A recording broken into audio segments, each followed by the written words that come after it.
Investiture of the Gods, Chapter 24. So our journey starts with Wuji. Simple woodcutter, yeah. Just, doing his job near the Wei River. And he has this really unsettling, almost kind of chilling encounter with the enigmatic Jiang Ziya. Now, Ziya, he's known for seeing things others don't, right? Beyond the ordinary. And he delivers this stark, frankly terrifying prophecy. Yeah, it's immediate. He tells Wuji, straight up, you're destined to cause a death. Not his fault, but it's going to happen. It's not vague at all. It's super specific. A personal fate. And what's really striking there is, well, how immediately Jiang Ziya's foresight is established. It's extraordinary. This isn't just him making a guess. It's like he's seeing a fixed point in the cosmic order, a moment that will occur. It tells you right away, that we're in a world where destiny feels tangible, almost visible, something you can observe, even if it seems cruel, sets a powerful stage. And yet, tragically, that prophecy doesn't waste any time. It happens pretty quick. Wuji's in a bustling marketplace, trying to get out of the way of King Wen's carriage. Right. He drops his firewood bundle, and just horrible luck. It hits and kills a gate guard, Guangsheng. Oh, wow. Just like that. Just like that. And the consequences, swift, severe. King Wen, bound by the law, sentences Wuji to death. Accidental crime, but still. The prophecy fulfilled. Brutal. Exactly. Brutal and uncompromised. But if we kind of zoom out here, this incident really shows the intersection of rigid imperial justice and then this, surprising bit of compassion. Oh, right. The official. Yeah, San Yisheng. He steps in. Now, he doesn't challenge the sentence itself. That seems pretty clear-cut legally. But he secures a temporary reprieve, a delay. Okay, why? Crucially, so Wuji can go home and arrange things for his elderly mother. She depends entirely on him. So it really makes you ask, in a system with absolute law, where does mercy even fit? Especially with these really deep personal duties like looking after your parent. Right. And Wuji, he's caught. Impending execution on one side, this profound filial duty on the other. He must be utterly desperate. He goes back to Jiang Ziya, basically pleading for salvation. But the really heart-wrenching part, it's not just for himself. It's mainly for his helpless, aging mother. She'd be completely alone. So for a guy trapped like that, facing death but worried about his mom, what does that even mean? Total despair, right? Especially knowing it was foretold. Absolutely crushing. So Jiang Ziya, he's not just going to wave a magic wand, is he? There's a condition. Right. And it's a big one. He says, fine, I'll help, but you have to formally become my disciple. And that's not like signing up for night school, is it, in that tradition? Not at all. No, this is deeply significant. Accepting a master in this whole context, it's a profound spiritual commitment, a practical one too. It often means a complete redirection of your life. And crucially, your destiny.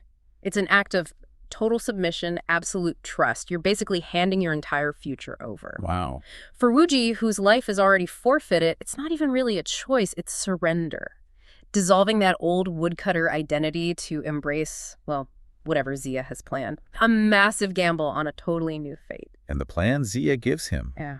It's extraordinary. Bit peculiar, maybe. Definitely unusual. He tells Wuji, dig a 4-foot pit under your bed. Right under the bed. Sleep in it at dusk, put a lamp at your head, another at your feet. Okay. Then his mother has to scatter 2 handfuls of rice or grain plus some random grass over him. I mean, that sounds less like an escape plan and more like, I don't know, something really symbolic, ancient ritual stuff. That's exactly what it is. What's fascinating here is this whole process. It's known as Yamsheng, literally averting a star. Averting a star. Yeah, it's a prime example of ancient Chinese cosmology and some pretty sophisticated Taoist magical practices.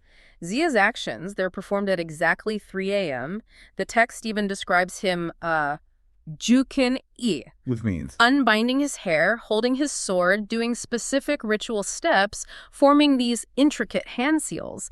It's not just for show. Every single gesture is precise, symbolic. It's designed to align him with specific cosmic energies and, exert direct influence on the flow of fate. Wow. This is a huge aha moment, really, because it shows destiny, it might be observable, but maybe it's not completely fixed, not unchangeable. It suggests you can actively, even magically, defy it, reshape it through these deep ritual interventions. So it's not just magic to escape. It's like realigning his whole cosmic blueprint. You could say that, yeah. That works. The immediate result, Wuji is saved. His fate is seemingly altered, death sentence gone. And from that point, he calls Ziya master, seals the deal. New identity, new commitment. Exactly. The transformation begins. So Wuji's safe now. He's a disciple. Ziya immediately points him down a totally new path. tells him chopping wood is, quote, not your long-term strategy. Right. Time for a career change. Big time. He instructs Wu Ji to start studying military strategy, specifically this ancient text, the Lu Tao. 6 Secret Teachings. That's a massive shift, right? Yeah. From like forest rhythms to war strategy. What kind of dedication did that take? And how does studying something like Lu Tao actually change how you see the world, beyond just fighting, I mean? Oh, it's a profound transformation. It demands not just, physical ability, but huge intellectual effort. The Lu Tao isn't just battlefield tactics, it's foundational statecraft, strategy. It shaped Chinese military thinking for centuries. So Wu Ji, who was rooted in simple nature, now has to grasp power dynamics, ambition, war psychology. That's a lot to take in. Absolutely. Imagine the mental discipline. Grappling with centuries of wisdom, it reshapes his whole worldview, from just being an observer to potentially shaping events.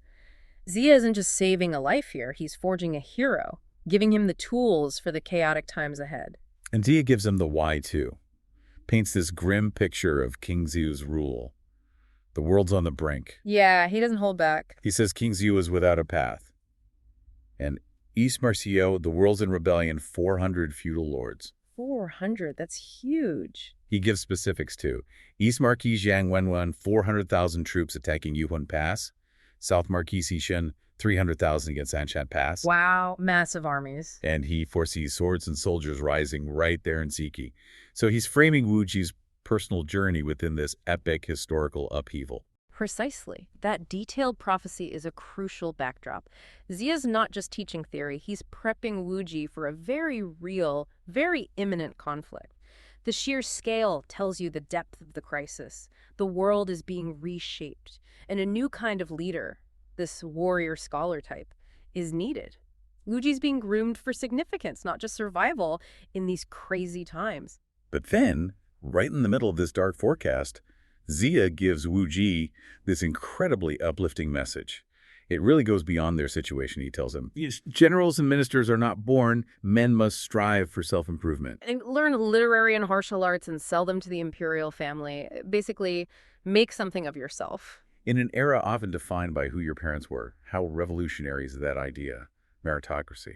What hope would that give someone like Wu Ji? Oh, it's incredibly potent. Hugely inspiring. I mean, merit wasn't totally unknown. But Ziya, stating it so clearly, generals aren't born, men must strive, especially when the dynasty's crumbling.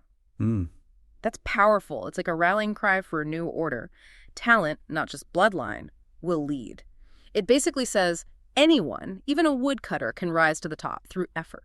That's fundamental for building new heroes, new empires, especially in turbulent times. It tells Wu Ji, your past isn't your future. Your effort is. And Wu Ji clearly gets it. The text says he's dedicated, studies martial arts, studies the Lu Tao diligently under his master. Yeah, he puts the work in. It's not just learning, is it? It's forging a new identity. From simple woodcutter to this budding warrior scholar, getting ready for something big. Definitely. A complete transformation. Okay, now, let's jump forward. About 6 months later, Wu Ji's deep in his studies, transforming. But back in the capital, the past hasn't quite gone away. Ah, right. The execution he missed. Exactly. San Yisheng, the official who got him the reprieve, suddenly remembers Wu Ji never came back. Yeah. So he goes to King Wen, expresses his concerns, and this is where we get this really fascinating contrast and foresight. Yeah. Different kinds of wisdom, maybe. Yes. This brings us back to King Wen. He's famous for his skill in On Tianshu, innate calculation. Innate calculation. Yeah, and he uses Enqian divination coins. It's not just simple fortune telling. Onchi is complex. Cosmic numerology, discerning patterns, probabilities, and a powerful, almost scientific way of understanding the universe's flow. Okay, so different from Ziya's magic. Very different. Ziya's is direct intervention. King Wen's is more about reading the existing patterns. It makes you wonder, why would one oracle's vision, even King Wen's, be so different from what actually happened, what we know happened? So King Wen does his divination thing, expects to find out where Wu Ji is, and his reading. It's definitive, but totally wrong and kind of tragic from his perspective. He concludes, Wu Ji, terrified of punishment, threw himself into a 10,000 fathom deep abyss. Oof, he thinks Wu Ji killed himself. Yeah, and King Wen feels really bad about it. Expresses pity, thinks the death was unnecessary since the crime was accidental. But we know better. We know the truth. So what does this dramatic irony tell us? about fate, about wisdom, about maybe the limits of even really advanced foresight. Well, the dramatic irony here is incredibly powerful, isn't it? You, the listener, you know Wuji's alive, training for greatness. But King Wen, this powerful ruler, renowned diviner, is completely mistaken. It beautifully shows the limits of human foresight, even extraordinary foresight. Maybe King Wen's O10 is brilliant at reading patterns within a certain framework, a predictable universe. Okay. But Jiang Ziya, he seems to operate on another level, maybe divine intervention, maybe just directly manipulating fate in a way that breaks those predictable patterns. It's not that King Wen's skill is wrong in its own sphere, perhaps, but it just can't see or account for forces outside that sphere. Makes you think, right, are there always hidden variables, our best tools, our deepest insights just miss? Fascinating point. Okay, scene shifts again. More peaceful this time. About 6 months after King Wen's mistaken divination, King Wen and his court are out enjoying spring. Ay, Junkantakui, seeking green, treading emeralds. Sounds lovely. Yeah, nice imagery. Out in the southern suburbs, the poem in the source really paints a picture. Peach red like fire, willows soft as gold, birds singing, people working, shepherds, farmers, tea pickers, everyone just enjoying the rich spring. A moment of peace. And the poem adds that reminder, "He'll track an inch of time as an inch of gold. Don't waste spring's beauty."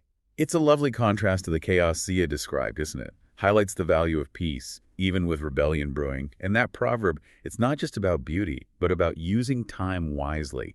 Even leisure can have purpose when big changes are coming. And right then, in that reflective mood, San Yisheng, always the clever advisor, skillfully brings up an older prophecy. Ah, yes. The one linked to building the Lingtai, the spirit terrace. That's the one. Yeah. And King Wen's dream about a flying bear. Right. Which foretold the arrival of a Geiti, Dongdian Jikai, a pillar of talent for Shiki. This isn't just small talk, is it?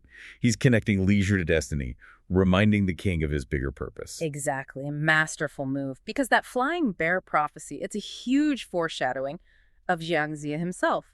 The very sage training Wuji right now. Oh, wow, okay. San Yisheng's genius is using this calm moment to subtly shift King Wen's focus. Not just enjoying spring, but actively seeking the wisdom and talent Shiki needs.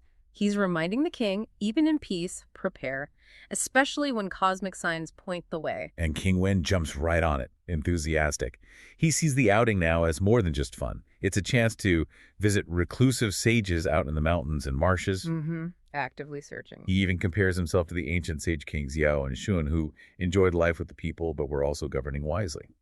What does that tell us about his leadership? What kind of leader is truly enlightened according to this story? Well, it paints a picture of enlightened leadership as being proactive, right? Not just ruling from on high, but actively seeking out wisdom, talent, often in unexpected places outside the usual court circles. King Wen gets that true strength comes from diverse minds. Comparing himself to Yao and Shun shows his commitment both to his people's well-being and to strategically finding talent for the future. It's a quest for the intellectual and strategic resources needed for what's coming. A leader who knows the future isn't just decreed, it's discovered. General Nan has set up this massive, this hunting ground. Right, the Jichang. And the description is vivid. Fierce flags like fire, retainers in brocade clothes and embroidered jackets chasing eagles. Sounds quite spectacular. It is. Yellow eagles flying, biting down jade swans. Even evil dogs coming, dragging down plum blossom deer. It's intense. A whole spectacle meant to impress the king. A display of power, skill, all standard for a royal hunt back then. Hunting wasn't just sport, it was, well, military training, asserting dominance, that kind of thing. So it would have been completely normal, expected even, for King Wen to participate. Absolutely, part of the royal routine. So for him to refuse, that must have really stood out. A significant break from tradition. Yeah, instead of joining in, the text says he, Huya, spoke with a serious face, almost sternly to his official, Yisheng. Wasn't pleased. Not at all.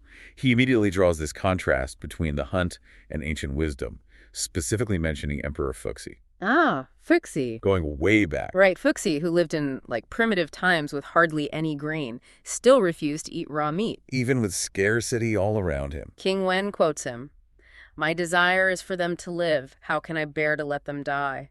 He says Fuxi believed in preserving life to nourish harmony with heaven. Beauty. That's a powerful concept. It really is.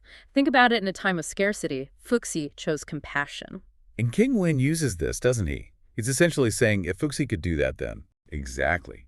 How much more should they show compassion now when, as he puts it, the 5 grains can sustain life and rich flavors are sufficient to please the mouth? It's a strong argument. He's linking his own decision directly to this revered ancient sage. It elevates it beyond just personal taste. It feels like he's grounding his rule on something deeper than just power. Precisely. He's framing good governance through the lens of compassion and harmony with nature, directly invoking Fuxi's example. It suggests his idea of the mandate of heaven might be tied to, well, ecological balance almost, not just ruling people. That's quite a thought for that era. So how would that have gone down, this kind of radical stance against a royal pastime? Was he an outlier? Oh, it would definitely have marked him out. Compassion was a virtue, sure, but the day-to-day realities of kingship often took priority. By bringing Fuxi into it, King Wen makes it a philosophical principle, not just a preference. He calls the hunt a savage policy, right? Yes. Especially in spring. He points out that spring is the time when all things giving birth and growing, the season of life. Exactly. So to engage in widespread killing then, he says it's painful to benevolent people. His actions show he believes a ruler's behavior, even their leisure, affects the whole kingdom's harmony, maybe even its cosmic balance. And he doesn't just complain. His command is immediate. General Nan, dismantle this hunting ground, now. Decisive action based on principle. So the hunt is called off. King Wen and his officials carry on, enjoying the peaceful scenery now. They see coming and going scholars and ladies, and there's this feeling of contentment. That the ruler is righteous, the ministers are wise, and the people are joyful, a sense of order restored. But then, the mood changes. They hear a song. And this is crucial. The focus shifts. After establishing King Wen's morality, the story shows wisdom appearing in unexpected places. Not from the court, but from ordinary people. It tells you where he looks for truth. Exactly, his perception. So the first song comes from Fishermen.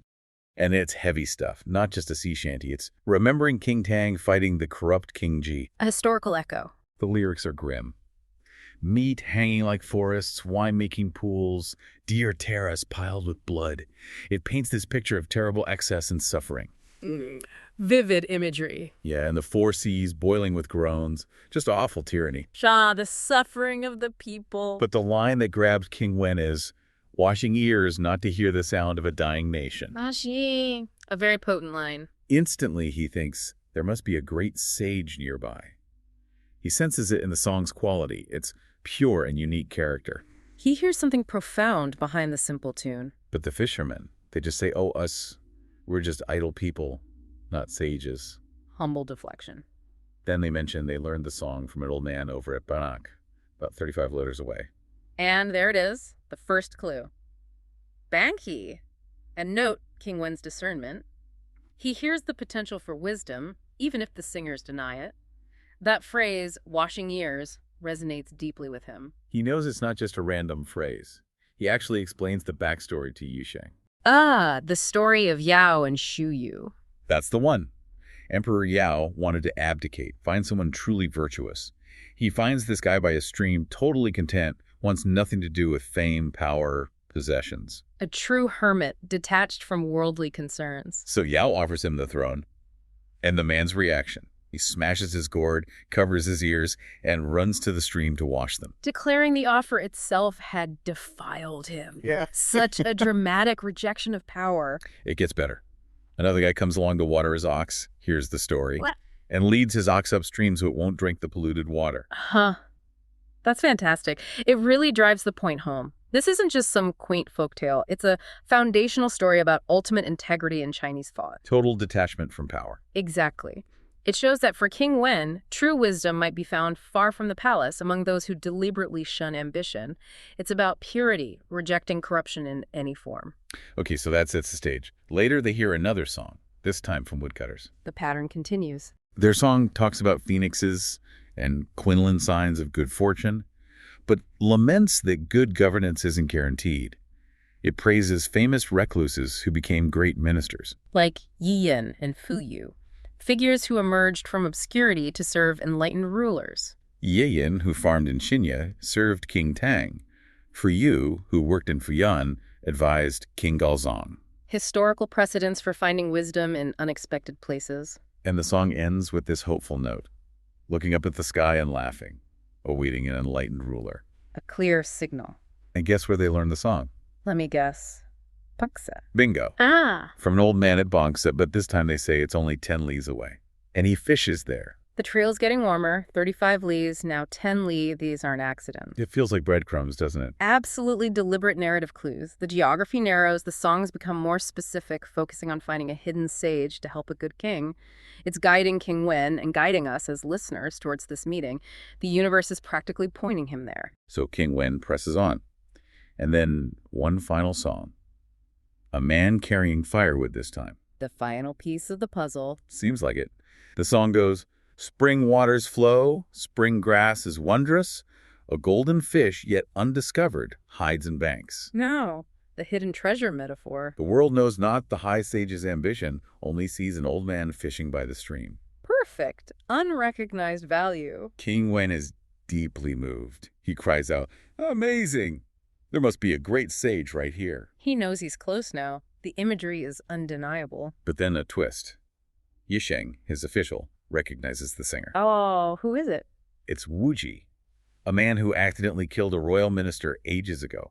King Wen had done a divination back then and thought Wuji was dead. What? So the divination was wrong. That's what King Wen thinks.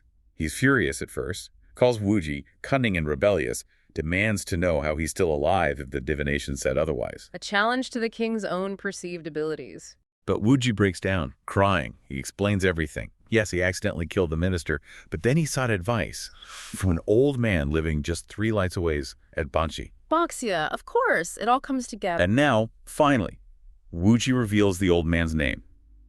Jiang, courtesy name Ziya, Taoist name Fengxiang. Jiang, Ziya, Fengxiang. The flying bear. This is it. And Wuji explains how Ziya saved him. Ziya's advice was totally unorthodox. I can imagine. He told Wuji to dig a pit, lie inside, cover yourself with grass, put a lamp at your head and feet, scatter rice, Wow, okay. and sleep till dawn. Then just go back to chopping wood. It was this incredibly clever way to fake his death and avoid the punishment predicted by the divination. Ingenious. A trickster sage. It preserved Wuji's life while seemingly fulfilling the prophecy of his demise. That is remarkable thinking. And then Jichang has the big aha moment. He connects the dots. The name Fengxiang. Exactly. The Taoist name, Fengxiang, meaning flying bear. Jichang reminds King Wen of the famous prophecy. Just as King Gaozong of Shang dreamed of a flying bear and found his wise minister, Fu Yu. Today, you, King Wen, have met Fengxiang, which points directly to Ziya. It's the proof. Jiang Ziya is the destined sage. Destiny revealed. It's a fantastic narrative weave. The songs weren't just background noise. They were divinely inspired clues. Wuji wasn't just some random encounter. He was the key. And the prophecy provides the ultimate confirmation. It really shows how destiny and sort of active searching work together. Absolutely. King Wen wasn't just passively waiting. His moral choices, his refusal to hunt, his ability to listen to the common people, his understanding of history and myth, it all put him in the right place, with the right mindset, to recognize the signs when they appeared. He was prepared to find Ziya. So looking back, it all connects.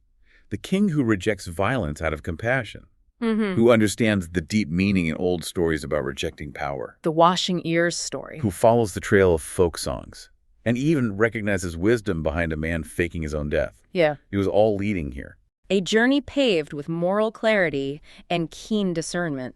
It's this beautiful tapestry of morality, folklore, prophecy, destiny, all converging on this one crucial meeting. Perfectly put. And King Wen's reaction now? Pure respect. He immediately pardons Wuji, understanding the bigger picture. Understand Ziya's cleverness saved Wuji. And he sends Wuji to invite Jiang Ziya. But he doesn't just wait in his chariot. No, that wouldn't be right. Not for meeting a sage. He and his officials get down a few airs distance away and walk. They approach the forest on foot. A powerful gesture of humility. The king humbling himself before wisdom. It shows profound respect for what Ziya represents. King Wen finally gets to the Wei River. He's been searching. He's heard about this wise man. What does he actually find when he arrives? Well, right away, there's a problem, a challenge. He'd sent his servant, Wuji, ahead, remember? Right. Wuji went into the forest, looked around, couldn't find the master. So when King Wen shows up and asks, is the troll the worthy scholar here? Wuji just says, basically, he was just here, now he's gone. Ooh, just missed it. Exactly. It sets this immediate tone, like, this guy is elusive. Maybe deliberately so. So the king's standing there looking at an empty spot by the river. That takes some patience. I mean, a lot of leaders might just... Move on? Yeah. Probably.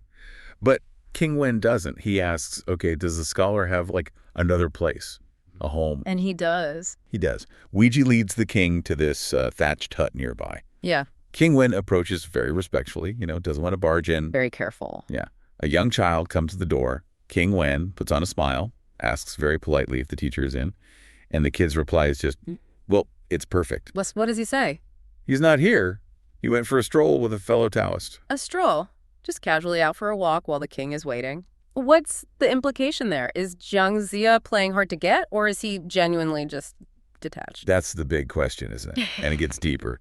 King Wen asks, okay, when will he be back? Yeah, like roughly an hour, tomorrow. The child says it's uncertain. Maybe soon, maybe a day or two, maybe 3 to 5 days. He describes him like floating duckweed, just drifting. Wow. Yeah, encountering mountains and rivers, masters or friends. And then he talks about metaphysics and the way. So there's no fixed time. It paints him as this complete recluse, totally outside the normal world of schedules and appointments. You can almost feel King Wen's like mounting frustration there, can't you? Yes, yeah. But then San Yisheng, one of his ministers, steps in with some advice. Yes, and this is absolutely crucial. San Yisheng tells the king, look, seeking a worthy and distinguished person demands utmost sincerity. Utmost sincerity. And he backs it up. He cites these ancient examples, Shenong honoring Chengsang, Xuanyuan honoring Lao Peng, Huangdi and Feng Hao, Tang and Yi Yin, really prestigious precedents. So he's saying there's a proper way to do this. Exactly. He advises the king directly. You need to bathe and fast, choose an auspicious day, and then respectfully invite him. He basically says this current visit, while, the intention is good, it lacks the real ni, the true deep sincerity. The D, so that's why the sage is still elusive, according to San Yisheng. That's the interpretation. It's not just about wanting him, it's about demonstrating the depth of that respect and need through ritual and preparation. That's a powerful point. Even for a king, sincerity isn't just a feeling. It's got to be visible, demonstrable, like an investment that feels very relevant even today. It really does. And King Wen, he feels it. The text says he's young, kind of depressed, unhappy that he didn't get to see the old fisherman. He even writes poetry about it. He does. Lamenting the empty trip, but linking it directly to his people suffering. Like, this time I didn't see the old man. How many more days will the people suffer? It shows his drive isn't just personal ambition.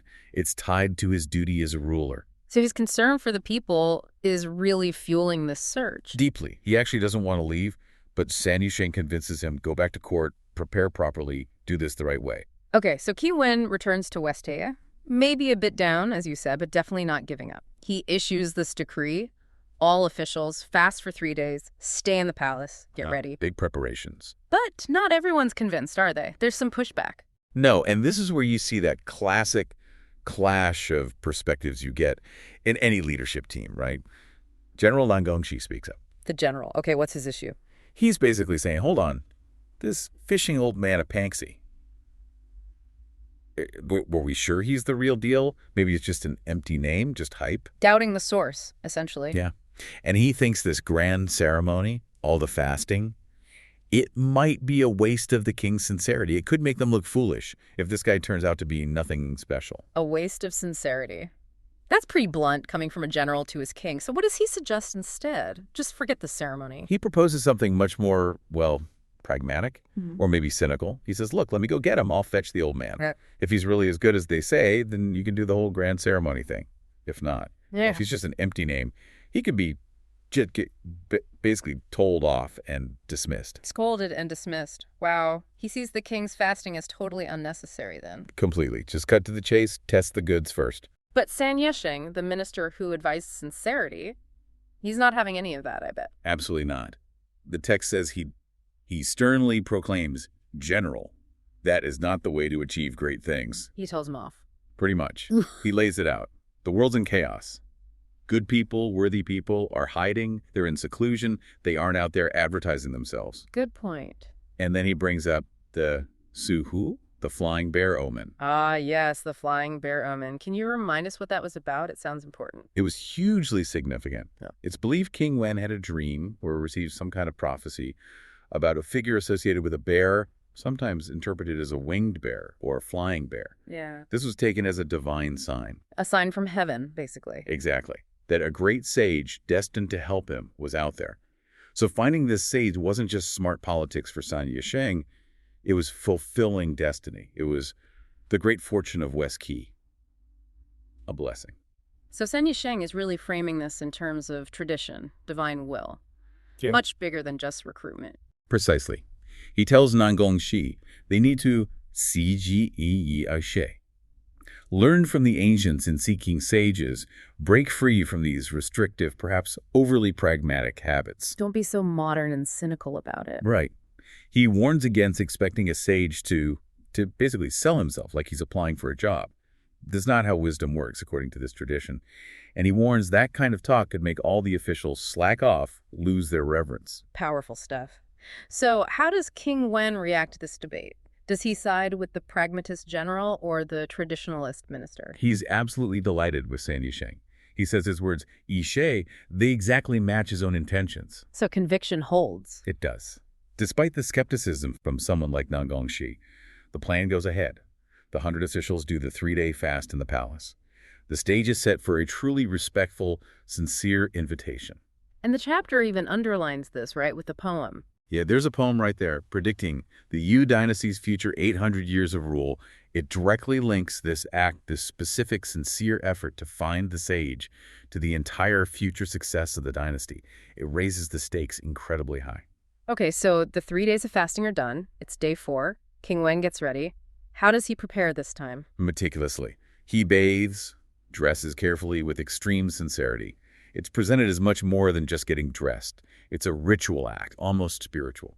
And the journey back to the river. Is it low-key this time? Oh, not at all. The scale of the procession is kind of mind-blowing. King Wen himself is in the royal carriage, carrying these elaborate K formal recruitment gifts, almost like a betrothal offering. Wow. The whole army is turned out. There are musicians, disu, pipes, and reeds filling the road. The atmosphere is described as festive, almost divine yuwen, like cranes crying and phoenixes singing, drums thunder. That sounds, like a full-blown parade, not just a delegation. It absolutely is. The text says it's Sinshudi. It startles everyone. People come out, bring the old folks, leading the kids, just to watch this totally unprecedented event. The king gonna welcome a hermit sage. It must have been an incredible sight. Yeah, the description's full of detail. Colorful banners, weapons gleaming, civil officials in their robes, military officers in armor. All the big names are there. Mao Gongsui, Zhu Gengdan, Xiao Gongxi, Bigongrong, the 8 Juns or talents. The whole court is basically involved. A massive display of respect and seriousness. What about Wu Ji, the servant who first led the king there? Ah, good point. King Wen doesn't forget him. Recognizing his initial service, even though he couldn't find Jiang Ziya the first time, the king appoints him general of martial virtue right there on the spot. Nice touch. Shows the king values loyalty and effort. Exactly. It shows he's paying attention even amidst all this grandeur. So they travel the 35 nights, about 17, 18 kilometers, and get back to the forest near the stream. Does King Wen maintain his humility now, arriving with this huge entourage? He absolutely does. It's quite striking. He orders his soldiers, Meaning? basically, camp outside the forest for now. Keep quiet, don't make a racket. We don't want to startle the worthy scholar. Even with the whole army there, he's worried about disturbing one man. Yes. And then he gets out of his carriage and walks into the forest, just with San Yisheng. That contrast, the huge procession waiting outside, the king walking humbly into the woods, is really powerful. And there he is, Jiang Ziya. There he is, sitting by the stream again. His back is to the king. Okay, what happens now? Does Jiang Ziya just ignore him? Not quite.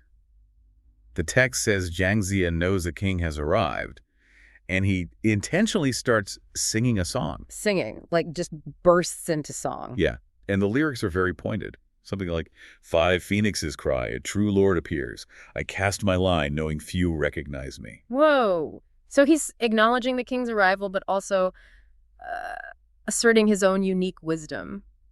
Testing him, maybe? It feels like a bit of both, doesn't it? Yeah. A subtle test, an acknowledgement, maybe setting the terms of the encounter. How does King Wen handle that? After all the fasting, the parade, does he get impatient now? Like, okay, enough with the songs. Not at all. He keeps his composure, his respect. He just asks, Yan, which means, are you happy, worthy scholar? A simple, respectful question. And Jiang Ziya.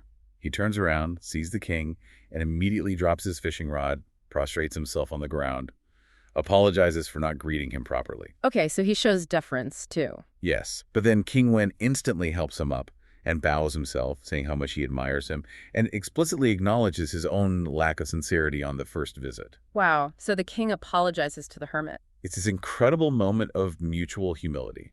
Really striking. Mm. But then Jiang Ziya immediately downplays himself again, calls himself like, I'm just an old, worn-out, untalented guy, not fit to advise you. Oh, come on. Another layer of humility, or maybe false modesty. It feels like he's still testing King Wen's resolve, making sure the king really wants him. It certainly seems that way. He's not making it easy. But San Yisheng steps in again here. Okay, San Yisheng's turn. What does he do? This time, his job isn't just advising the king, it's persuading Jiang Ziya directly. And he does it powerfully. He paints this really stark picture of the world chaos, corruption under the current emperor. The bad Emperor Zhou of Shang. Exactly. And he contrasts that with King Wen, who's losing sleep, worrying constantly about the suffering people. So he's appealing to Jiang Ziya's sense of duty. Yes.